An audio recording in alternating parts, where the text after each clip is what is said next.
ওই সমস্ত দলকে বাংলাদেশের জনগণ আর ক্ষমতা দেখতে চায় না। বাংলাদেশের জনগণ কি ক্ষমতা দেখতে চায়? ইসলামকে ক্ষমতা দেখতে চায়। বাংলাদেশের জনগণ ইসলামী আদর্শের মানুষকে ক্ষমতা দেখতে চায়। যারা খাঁটি ইসলাম, মদিনার ইসলাম নিয়ে সামনে অগ্রসর হবে, বাংলাদেশের মানুষ তাদেরকে গ্রহণ করবে। মদিনার ইসলামের বাহিরে কোন নব ইসলামকে বাংলাদেশের মানুষ গ্রহণ করবে না ইনশাআল্লাহ। আসুন, ইসলাম হুকুমাতের জন্য আমাদের সাধনা করতে হবে, চেষ্টা করতে হবে।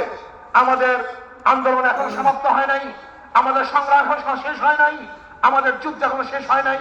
ফ্যাসিবাদের বিরুদ্ধে আন্দোলন করেছিলাম, এখন চাঁদাবাদের বিরুদ্ধে আন্দোলন করতে হবে, দখলদারের বিরুদ্ধে আন্দোলন করতে হবে, যারা দুর্নীতিবাজ তাদের বিরুদ্ধে আন্দোলন করতে হবে, যারা ডাকাত তাদের বিরুদ্ধে আন্দোলন করতে হবে, যারা দেশকে ধ্বংস করার চক্রান্ত করতেছে তাদের বিরুদ্ধেও আর একবার আন্দোলন করতে হবে।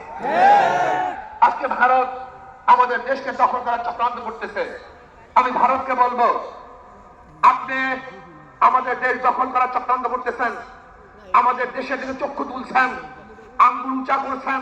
আপনি জানেন বাংলাদেশের অবস্থাটা কি?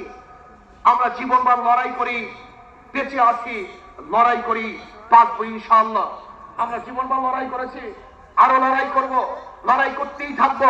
যতদিন ইসলাম হুকুমত না কায়েম হবে ততদিন পর্যন্ত ইনশাআল্লাহ মাঠে থাকবো, ময়দানে থাকবো।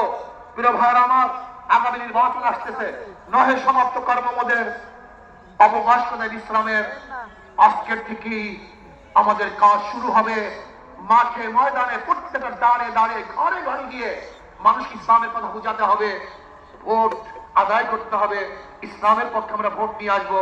আল্লাহ আমাকে এবং আমাদের সবাইকে ইসলাম হুকুমত কায়েম করার চেষ্টা করার এবং সর্বোচ্চ ত্যাগ করার তৌফিক দান করেন।